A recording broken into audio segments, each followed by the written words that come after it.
A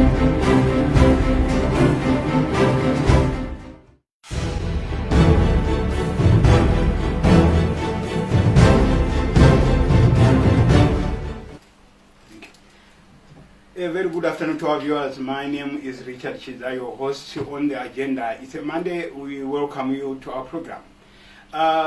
Today we in the studio once again, and this is New Zim TV, and you are live on newzimbabwe.com. You can also follow us on Twitter, it's at newzimbabwe.com, or follow me, Chiza Sachiza, at Facebook, and at Chiza Sachiza1 is my Twitter handle. So on a Monday like this, as usual, we bring in leading figures in the country, political figures, business leaders, social leaders that we bring into the country, so that we discuss issues affecting the country. And today is no different. We bring in a former student activist, now a trained lawyer, an MDC, Deputy National Chairperson, recently elected at the Congress in Gweru, and also known as Wiwa, nicknamed after the Ogoni people's leader or activist, Ken Wiwa. His name is Job Sikhala. Comrade Sikhala, welcome to the program. Welcome, Chiza. Vaskala vanozikamwa ndio kukanda matombo. So we will hear from him about his plans for the MDC as head of the disciplinary department of the party. As deputy chairperson, he is basically in charge of the party's discipline. It's probably, in my view, setting a thief to catch a thief if one were to discipline members of the MDC using Job Sikhala.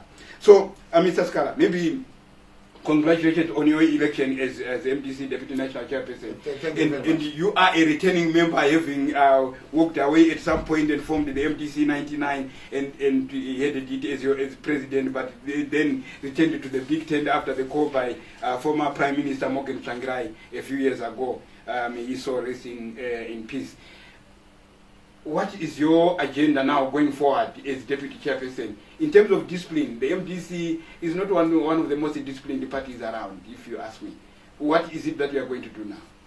The first thing that I want to say is that it is not a correct assumption that MDC is not one of the most disciplined political parties in the country.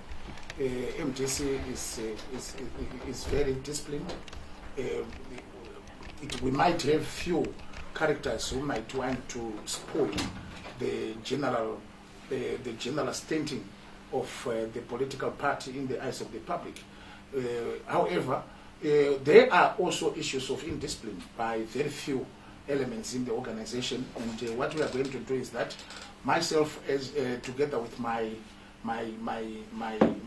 immediate superior, that is Honorable Tabita Kumalo, is going to make sure that we sit down and put in place mechanisms as provided for by the MDC Constitution on how we are going to deal decisively with issues of indiscipline in the party. There is no any organization anywhere in the world, whether it is a liberation movement or a rebel movement or a political institution or any organization that can succeed to execute its vision when you have got indisciplined cadres among yourselves. So basically we are going to make sure that discipline is going to be restored in the party. People must be able to understand the principles, ideology, and values of the party through the Morgan Tsvangirai School of Ideology. It is one critical component where initially we will be able to educate our people about who is MDC and what is it all about, so that they will understand what is expected of them. So basically this is one important area where we are going to make sure that discipline in the party is put in place. Okay, so tell us about the vanguard. Does it still exist? Do you know about this? To be very honest and frank with you, this is a term that has been thrown around by the youth to energize themselves in the execution of their duties. The meaning of the word vanguard means the protector of a value, or somebody who needs to protect something. So basically, the youth generally nicknamed themselves vanguard to say that they are the core It's communist style. It's just terminologies that are being thrown around, just like comrade in Zanu PF. But however, as that name has been applied in the movement, some people ended up abusing it. They thought being a vanguard, you must be associated with intransigence. You must be associated with indiscipline. You must be associated with doing what you want. And these are things that we are going to make sure that we are going to deal with them. The word vanguard is not a bad name. It just means that the youth wants to guard the MDC from infiltrators and people who want it to collapse. And in doing their job, some excitable characters wouldn't know the boundaries and the line to end, whereby they become excitable and use it as a vehicle for them to abuse other people in the party. To which calling themselves vanguard is not an issue at all. I really wondered why people were taking issues about a term. People, just like Zanu PF, they call themselves comrades. And in the MDC, we call ourselves leaders. So a person who would not be able to define the parameters of what that term means are those people who will end up abusing it. So, but in general terms, there is no wrong by the youth calling themselves the vanguard, which is the people who are protecting the values of the party and also protecting the party from infiltration. So these are things that we understand. But however, in doing their work, they must understand the parameters. That they are the vanguard. As the vanguard, they must know what it means for you to be the protector of the institution. Okay. So you have, the party has no problem with the name, but probably excitable characters around who then probably... Of course, myself as an individual, I've got no problem with the name. Okay. Because basically the name is not harmful. And however, some radical elements, some of them were misguided, then manipulated that name to give it a wrong picture altogether, which in essence means nothing, absolutely. Issues of internal violence during internal processes of the party have also probably reared their ugly head here once in a while. What is it that you as Deputy Chairperson and the Chairperson's office in particular going to be doing now going forward? No, specifically, if those things could have happened, unfortunately I was not in the leadership then. But what I can say is that, honestly speaking, we cannot accept the situation where party members abuse each other. We have got a more bigger battle to fight against Zanu PF. Energy must be expended to fight for the liberation and freedom of our country. If there are people who are disposed to violence within the party, definitely they must know that this is now their end. We will never accept at any particular time for somebody to use violence as an instrument of political organization in the MDC. We are not a replica of Zanu PF. We are not a popcorn of Zanu PF. We are a totally different institution that believes in democracy and the cross-fertilization of ideas in a big organization like the MDC, where people must be allowed to see one thing differently, and we cannot allow violence to be part and parcel of an institution like ours. Talking about democracy, it means also respecting institutions of the state, institutions that are there, that are in place. And one would want to hope that if the MDC were to win an election tomorrow, the structures of the state will not be uprooted with their roots, as it were, or they will not be changed in terms of fundamental, in terms of their structure. Yeah, but at the present moment, where I have to share with you is that Zimbabwe does not have any institutions of the state. Okay. We have got an illegitimate setup that has come as a result of a military coup in November 2017. That the MDC supported, right? Myself personally, as an individual, I was busy in courts. I even laughed to one of the lawyers at our law firm who rushed to come to town to come in chambers and said, "My brother, why are you rushing and leaving work here?" He said, "No, I cannot be an exemption in this revolutionary trend." Myself personally, I did not support the coup. You could visit my Facebook page, Job Sikhala, which has massive following, where I condemned it from the beginning, because also not only being as a lawyer, but I'm also a historian. I studied quite a number of many states that went through military coups, and in them I knew that basically this is a waste of time. No democracy would be delivered by the gun. The democracy is delivered by the people, not by the gun. The moment when that gun is being used, trying to, purporting to be bringing democracy, it would be turned against the same citizens who could have thought that democracy has been brought by the gun. So specifically I believed and I knew that that was a fallacy. So what do you make of the elections last year then? The elections last year was a charade. You know, we went into a charade that was purported and passed on as an election. There was no election at all. It was a predetermined outcome. If you could have seen, and those people who have been participating in the elections, each and every polling station in this country had the deployment of 2 members of the military intelligence, for them either as chief polling station agent, polling agents, and also as those who have been vetting people who could get into voting. So the result manipulation started from the polling station center, and we alerted people, and we also alerted the leadership of the party then that each and every polling station has been deployed 2 members of the military intelligence, and these people, is to our own observation, and here are up to no good. So specifically, where the results were changed was the transmission of results from the polling station to the district command center, and then from the command center to the provincial command center. Election results were also changed. So specifically, the manipulation of the results started at the polling station level. At the polling station level. Okay, fair enough. But days before the election, the MDC announced that, or weeks before the election, the MDC announced it had 44,000 polling agents, which meant at around 11,000 polling stations, you would have four polling agents at each and every polling station that was set up by the Zimbabwe Electoral Commission. Some of our polling agents were chased away from their stations in areas like Uzumba Fungwe, like in Mutoko, like in Mzarabani, like others in Chipalakwala and Kopezi and Menezi.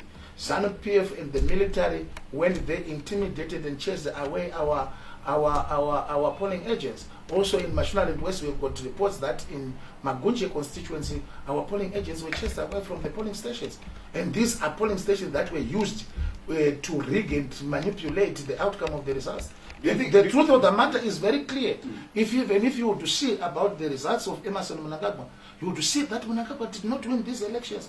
The worst we could have gone was a runoff. And they just tried to organize votes for them to be able to cross a 50+1%. But the issue of the matter is that Mnangagwa did not win elections in this country, and he knows it. That's why you see that even his dancing is also showing that this is a man who is having a very deep sigh of relief. The truth of the matter is that he rigged. He did not win. He was, and on the first round, Chamisa was leading in terms of the numbers. But Mnangagwa's people just tried to find 44,000 votes for them to be able to pass the 50+1% mark. Just to remind our viewers, we are on News Zimbabwe, News Zim TV, and this is newszimbabwe.com. It's our Facebook page. We are sitting here in the studio with Honorable Job Sikhala. Honorable Job Sikhala is Deputy National Chairperson of the MDC, of the opposition MDC, elected at the Gweru Congress last month. And we're talking about his vision for the MDC and what the MDC is going to do going forward now, given the new mandate that was given to the leadership at the Congress. And I want to acknowledge our viewers here to Chauna Mfukudza, Andu Mkwasha Makorokoto, Andu Jobuyo, and Mkwasha Wang, Eve Viriri, Brodon Banabi Jones, and Tawanda Mshanga. They are following us, and continue to follow us and give us, if you have questions for Sikhala, we can actually post them to him if you have now, or if you have contributions to how the program can become better. It's your program, and we bring it to you, the agenda, every Monday. My name, as I indicated earlier, is Richard Chiza, your host. And we continue with the conversation with Comrade Sikhala. Let's move away from the election. Do you think the MDC has acted as a proper and patriotic opposition in Zimbabwe?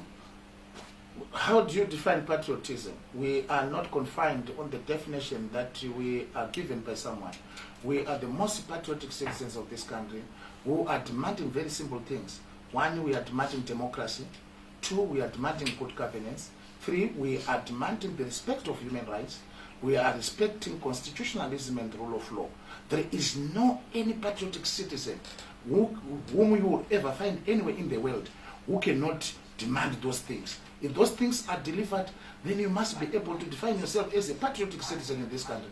Patriotism is not defined on the definition of Zanu PF, whereby they think that supporting Zanu PF means patriotism. Patriotism means supporting the will of the people. What are the aspirations of the Zimbabwean citizen? And those aspirations are the ones which every patriotic citizen of Zimbabwe must be able to support. And the MDC ascribes to those? We ascribe to those that I mentioned, that we must ascribe for good governance, with the rule of law, constitutionalism, the right of every citizen to have his constitutional rights being protected here in our country, which we are not being given. We are the most patriotic political party, not only in Zimbabwe, but also in Africa. Because the things that we are talking about are modern issues which must be respected by everyone. Zanu PF is unpatriotic on the basis that they are murderers. They have been killing people for a long time. If somebody is not supporting Zanu PF, is subjected to torture and inhuman treatment. I have witnessed hundreds and hundreds of citizens, of our citizens, who have been badly tortured during the 14th to 17th January 2009 shutdown by Zimbabweans.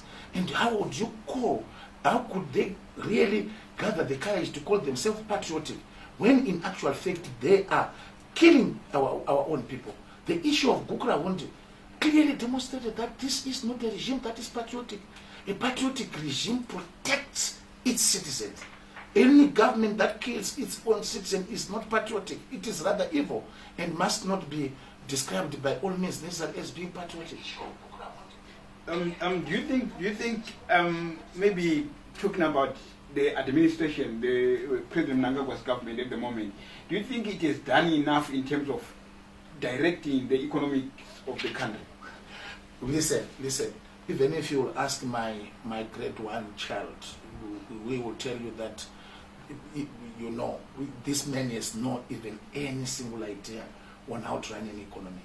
This is a man who is just there, purporting to be running this country, while it's in actual fact he has no iota of an idea on how to run this economy. We had a lot of many chantings from Zanu PF that there are quite a number of many investors who have come in this country, but absolutely nothing. There is massive recession since Emmerson Mnangagwa took over this country. Smokes should have been produced now in our industries. We could have seen change coming, but absolutely nothing.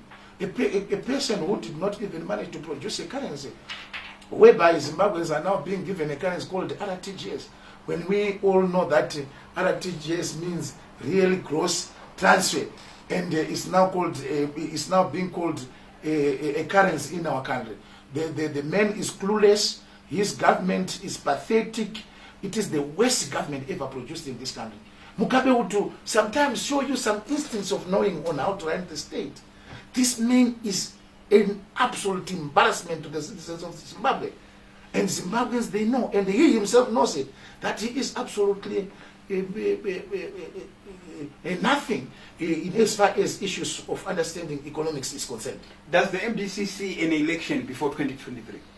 Do you think they could Zimbabweans do not see an election before 2023.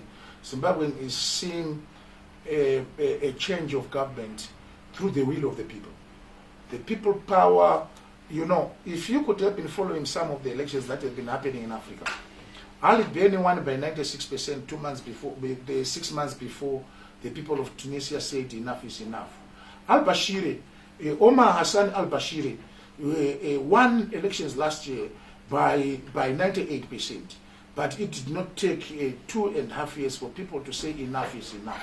I see that if Emmerson Mnangagwa is not going to engage President Advocate Nelson Chamisa and the MDC leadership to find the solution for our country. The people of Zimbabwe, without the influence of anyone, will make sure that they will take the destiny of this country into their own hands. That is my own political analysis and my own observation. And you see the MDC forming the next government? Definitely, whether you like it or not, Nelson Chamisa is going to be president of this country one day. Let it be known, and I will emphasize this, whether those people who remain adamant.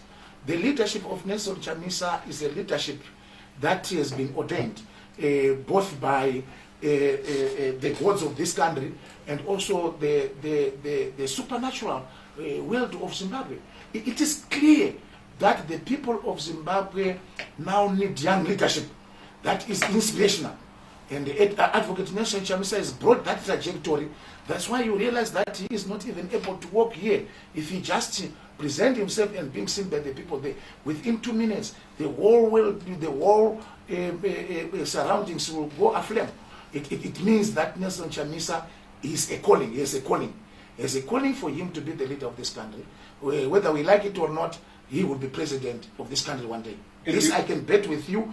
I'm prepared to put my head on the block and bet with you $1,000. And I will tell you that. And you think this is likely to happen before 2023?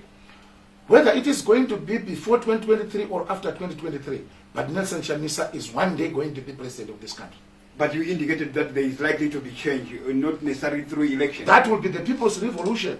It will be determined by what people will decide at that material time in place. Because if the resolution is going to be led by the citizens by themselves, it is an unpredictable outcome. But at the end of the day, there might be a transitional authority that might run the country until enough reforms have been done in our country for it to hold free and fair elections. Do you think the MDC is able to push for reforms in the current state, in the current structure of government that we have through parliament, to have reforms until then for a better election in 2022? Listen, Chiza. We have been in parliament. Some of us have been in parliament when we have been even kids. In 2000, parliament is a sheer waste of time. You know, especially where Zanu PF is majority. Parliament is a platform where people go there to joke and just talk things that will not be even looked at by the executive. So the political and economic reforms can only come through political will of the political leaders in this country. As long as there is no engagement between the MDC and the current illegitimate military regime of Emmerson Mnangagwa, this country will not go anywhere. I want you to hold that thought and we'll pick it up from there. We're taking a very short break, and when we come back we'll discuss Chamisa Mnangagwa talks as Honorable Sikhala puts it. He says President Mnangagwa must engage MDC President Nelson Chamisa in order to move the country forward. So we're taking a short break, and don't go away. Join us after the break. Many people have been asking me how did I manage it, because they could see that everything was there, everything was just happening, things were being paid. So I've told people that it was through diaspora funeral cash plan. So I would advise everyone to join this diaspora funeral cash plan. Their policy is good because it took all the weight off my shoulders.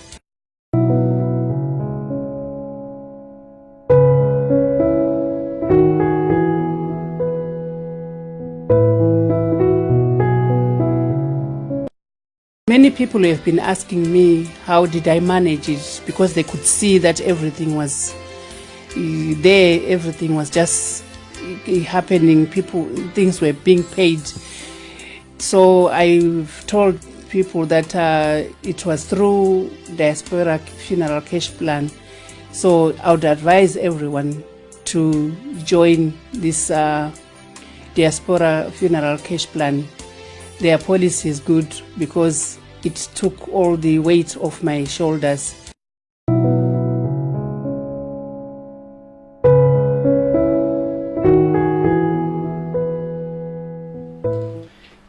Welcome to our viewers. This is News TV, and we are live on Facebook, newszimbabwe.com. You can follow us on Twitter at newszimbabwe.com, or follow me on Twitter is at Chizasachiza1, and Chizasachiza is my Facebook handle.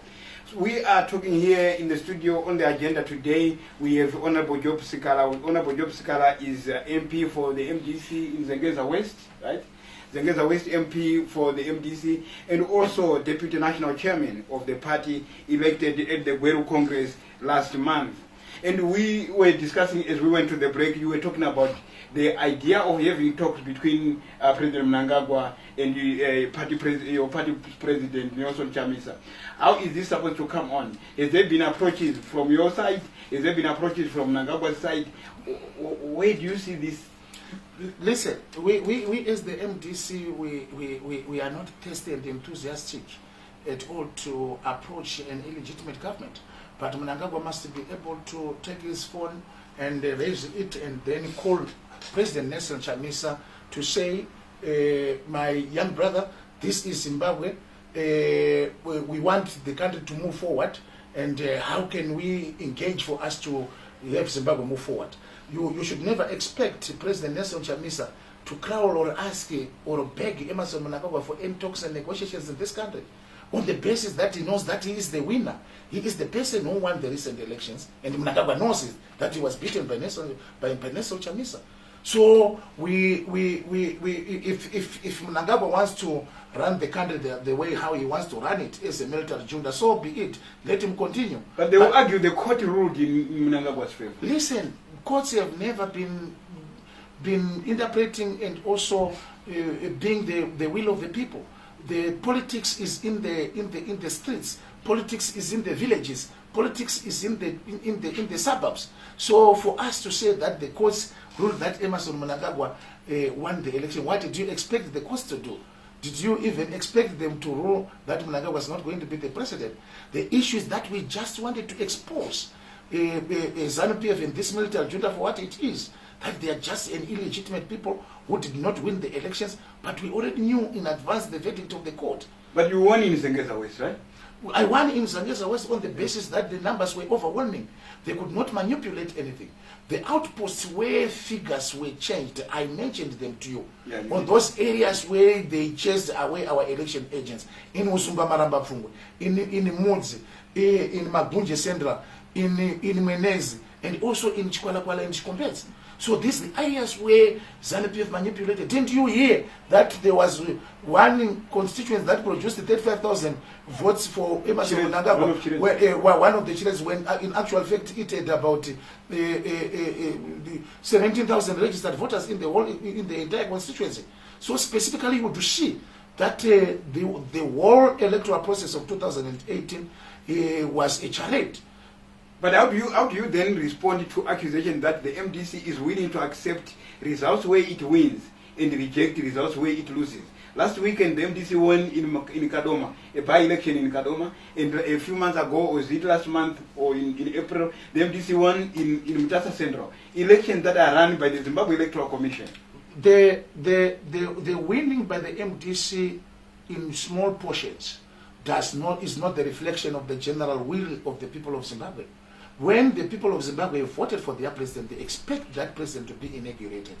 So specifically, the bigger fish is the president. That is where Zanu PF rigged and manipulated. We don't care about winning a council seat. What is the council seat? A council seat does not have anything to do with state craftsmanship. It is just a minor dot in the bigger projection of the Zimbabwean politic. So simply what we are saying is that we need free and fair elections in as far as issues of the presidential election is concerned. Just to recognize some of our viewers who are following us, Simbalashi Jambra, Tafadra Kombora, Enisu Hungwe, we have Kuziwa Stephen Makunike. We see you, and thank you very much for continuing to follow us, and thank you for your comments. Some of them I can read them, some of them are not so palatable, and this is a family show that people watch, and I may not be able to read some of the of the comments that are coming through. But well, Chamisa will not keep on dreaming. That says Kombora. He says thanks job, thanks for the job that you are doing. I feel sorry for the same people are saying the same thing. We are tired with such false narrative by the MDC. That's another one. So you will see people coming from both sides of the divide commenting on what we are discussing here. And thank you for continuing to follow us. You have a very low opinion of Zanu PF and its politics. But as we sit here, you are a lawyer representing a former Zanu PF stalwart, Walter Mzembe, a former cabinet minister, Walter Mzembe, who is facing charges of abuse of office, is it? Well, having a low opinion about someone in legal practice does not qualify you to disqualify that person. Even if a street kid comes to me and gives me instructions to represent him or her, even if I have got a low opinion about that person, I will take my duty which I took oath on. Secondly, the issue of Walter Mzembe, these are mere allegations. Section 70, subsection 1b of our constitution says that an accused person is innocent until proven guilty.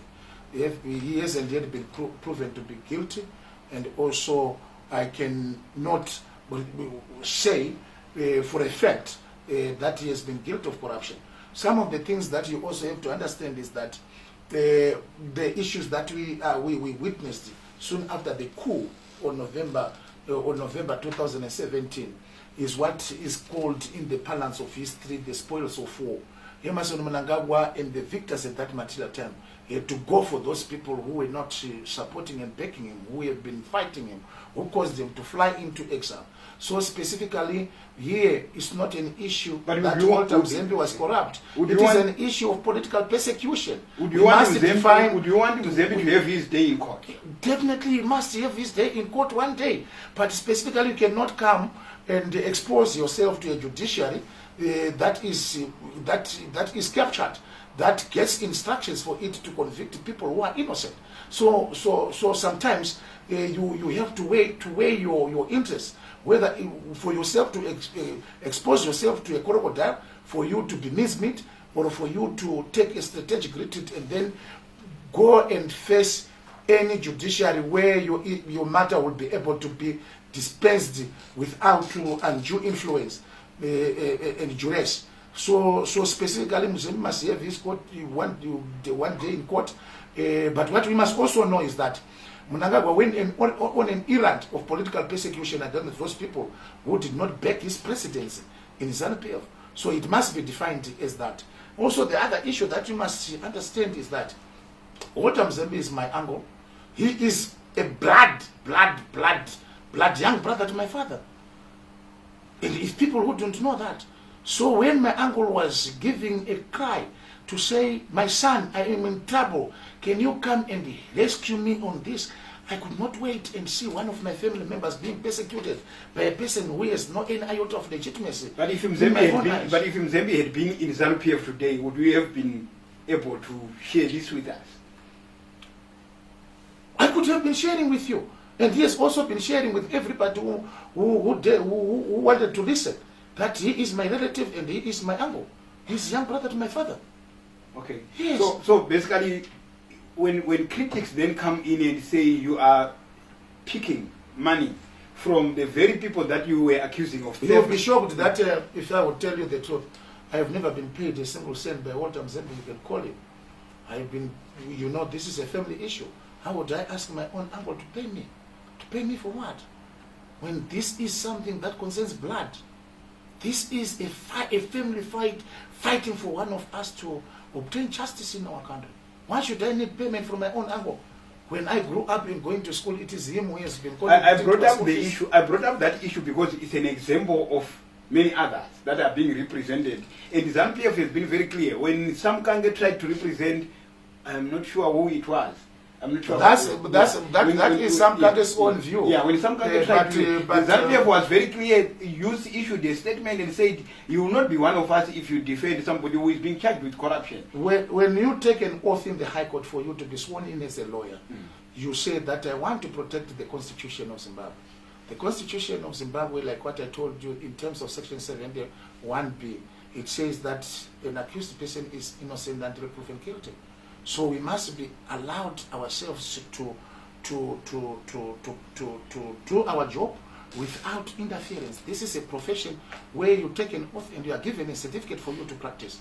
If somebody goes and report you to the Law Society that I have gone to give Job Sikhala instructions and for my own political affiliation, he has refused to represent me, then you know fundamentally the Law Society will call you for you to write a report on them.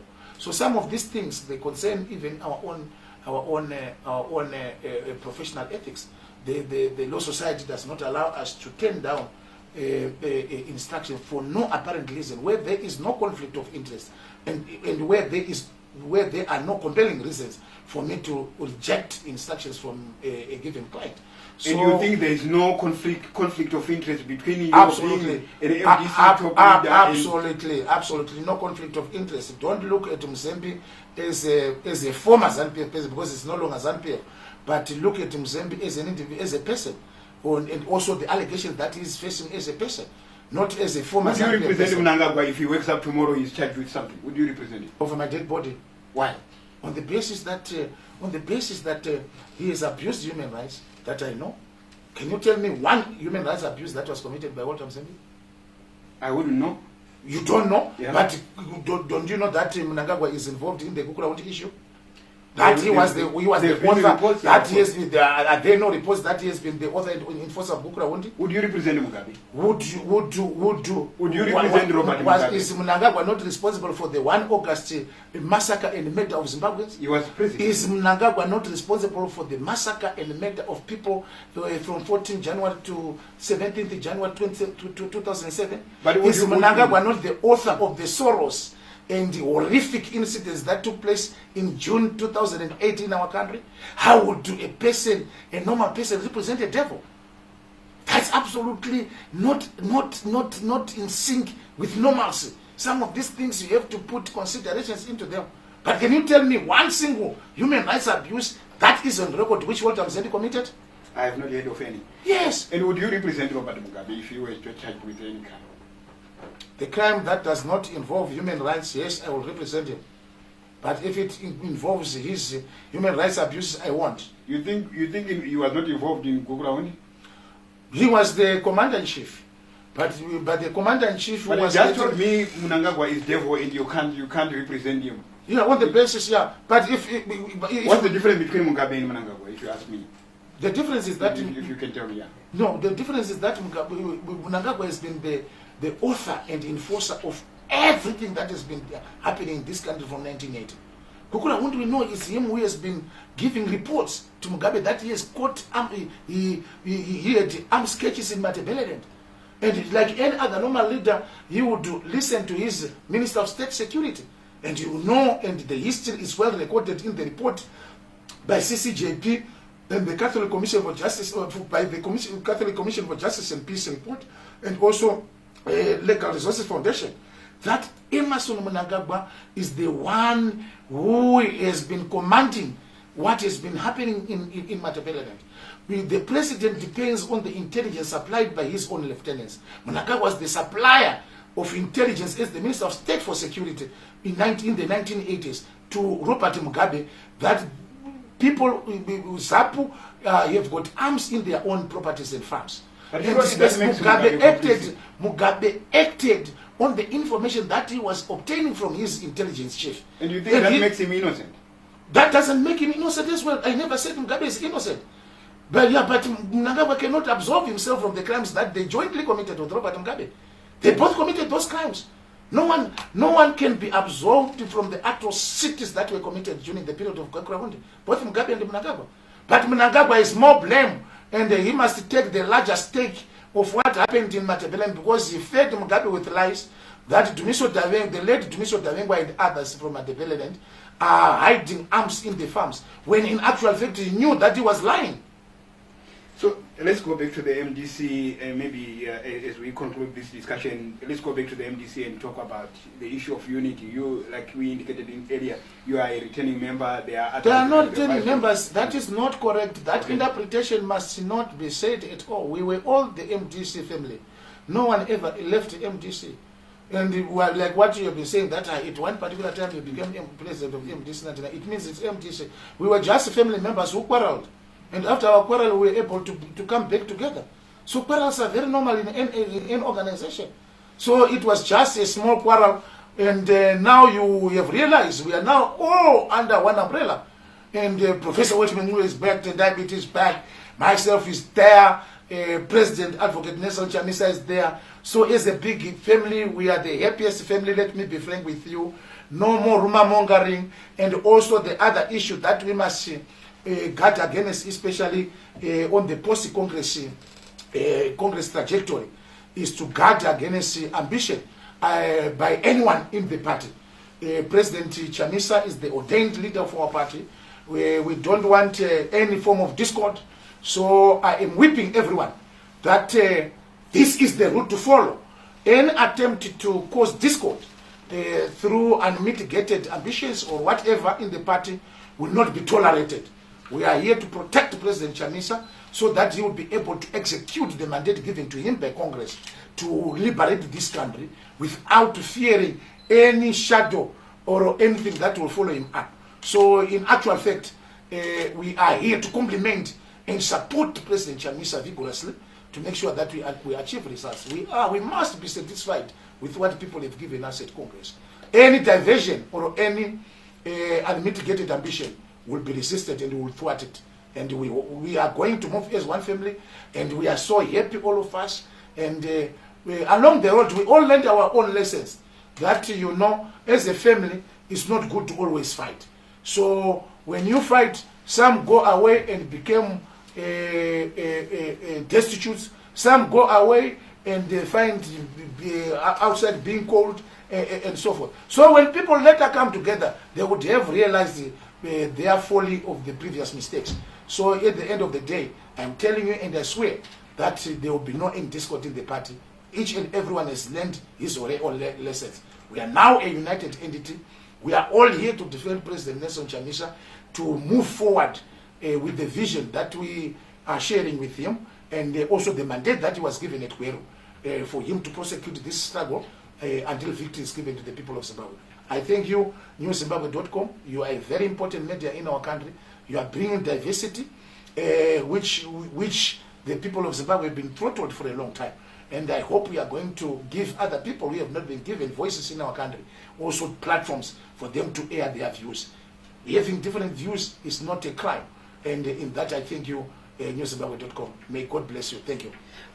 That was Job Sikhala. We were, as they call him, within the MDC, talking to us on the agenda on a Monday. And thank you very much for having joined us. This has been your program, and continue to follow us on other programs. Visit our website, www.newzimbabwe.com. You'll find more stories there of what is happening in and around the country. You will also, you can also follow us on Facebook, newzimbabwe.com. That's where you've been following us now. We were live for the past 45 minutes. You can also follow us on Twitter. It's at newzimbabwe.com. Or my personal page is Chidza Sachidza. That's my Facebook page, and at Chidza Sachidza 1, my Twitter page. This has been the agenda on a Monday. Join us again next week. But on Tuesday we have other programs. Wednesday, Thursday, and Friday you can continue to follow other programs. But on Monday next week we have another guest. If you have ideas of who we can bring into the studio, please do not hesitate to drop us a line on our social media pages and tell us who you think we should bring into the studio and the questions that you think we can. Let's continue to discuss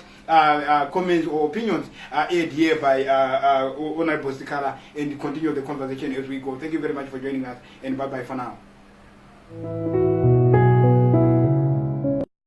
Many people have been asking me how did I manage it, because they could see that everything was there, everything was just happening, things were being paid.